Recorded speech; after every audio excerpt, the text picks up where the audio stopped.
తైలం తీయగలదు, మహానుభావురాలు. ఎక్కడ నేర్చుకుందా గానీ అఫ్ కోర్స్ యథా అంటారు కదా, యథా రాజా తదా ప్రజ అన్నట్టు యథా నాయకుడు తదా లీడర్ కూడా, యథా కార్యకర్త. అఫ్ కోర్స్ వాళ్ళ నాయకుడు ఎలాగైతే సంపాదించగలరు, ఈమె కూడా అలాగే సంపాదించగలరు. సాక్షాత్తు జగన్మోహన్ రెడ్డి గారు పుట్టినరోజు పేరు చెప్పుకొని 29 కోట్లు మింగేసింది. ఆ విషయాలు స్ట్రైట్ అవే నేనే కూర్చొని ఒకసారి ప్రెస్ లో మాట్లాడాను. దాని గురించి మాట్లాడాను. దాని గురించి సమాధానం కూడా ఎవరు చెప్పడానికి కూడా ముందుకు రారు.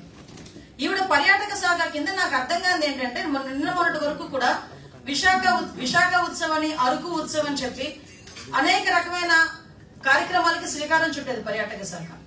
ఈ రోజు వరకు విశాఖ ఉత్సవం 4.5 సంవత్సరాల కాలంలో ఎందుకు చేయలేకపోయారు? అరకు గిరిజనోత్సవం ఈ రోజు వరకు ఎందుకు చేయలేకపోయారు? అంటే ఓవరాల్ గా చెప్పాలంటే వీళ్ళకి వీటి మీద ఉండదు.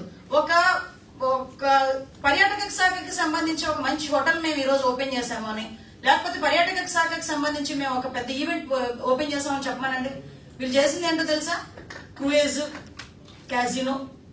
క్యాజినోలు ఇలాంటివి ఓపెన్ చేయడానికి, లేకపోతే బీచ్ తీరం అంతా ఈ వైన్ షాప్స్ ఉంటాయి కదా, వైన్ షాప్స్ ఓపెన్ చేయడానికి, అలాంటి వాటికి వీళ్ళు పెట్టినంత దృష్టి ఈ రోజు వరకు కూడా ఎట్టి పరిస్థితుల్లోని వాళ్ళు పర్యాటక శాఖ మీద పెట్టుకోకూడదు. ఈవిడ పర్యాటక శాఖ అన్నది అడ్డం పెట్టుకొని రష్యాలు, ఇటలీలు, ఎక్కడ పడితే అక్కడ దుబాయ్, ఎక్కడ పడితే అక్కడికి వెళ్ళడం ఒక ఎత్తు అయితే, ఈవిడ రేంజ్ ఏ రేంజ్ లో ఉన్నదంటే అవినీతే కాదు, ఆవిడ రేంజ్ కూడా చెప్పాలి మీకు. ఆవిడ బెంచ్ కారు, ఊరూరా విల్లాలు, ఎక్కడ పడితే అక్కడ సైట్లు, ఇవన్నీ ఒక ఎత్తు అయితే, ఆవిడ చెప్పులు పట్టుకోవడానికి ఒక ఉద్యోగి, ఆవిడ బీచ్ లో తిరుగుతుంటే చెప్పులు వెనకతను మోయడానికి ఇంకొక ఉద్యోగి. అంటే మామూలుగా లేదు ఈవిడ వ్యవహారం, పీక్స్ లో ఉందనమాట. ఇలాగ జగన్మోహన్ రెడ్డి గారికి కానీ భారతి గారికి కూడా జరగదండి బాబు. నాకు తెలిసి భారతి గారు చెప్పులు పట్టుకున్నట్టు ఎక్కడ నేను కనిపించలేదు ఆవిడను. ఈవెన్ జగన్మోహన్ రెడ్డి గారు చెప్పులు పట్టుకున్నట్టుగా వాళ్ళ ఉద్యోగి ఎవడో ఎక్కడ కనిపించలేదు. బట్ రోజారెడ్డి గారు చెప్పులు పట్టుకోవడానికి మాత్రం ఒక ఉద్యోగి ఈ రోజు మనకి రెడీ అయ్యాడు. అంటే ఇలా ఉంది వీళ్ళ పరిస్థితి.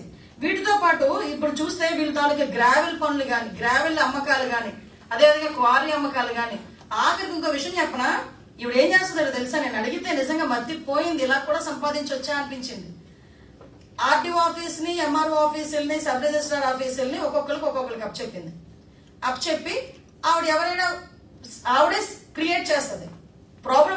వాళ్ళే క్రియేట్ చేస్తారు, వీళ్ళ దగ్గరికి వస్తారు, వీళ్ళు క్లియర్ చేస్తారు. దానికి ఎంతని కమిషన్. అంటే నగరి ప్రజలు అడుగు తీసి అడుగేయాలంటే ఆర్ ట్యాక్స్ కట్టకుండా వాళ్ళు అడుగు తీసి అడుగేయలేకపోతున్నారు.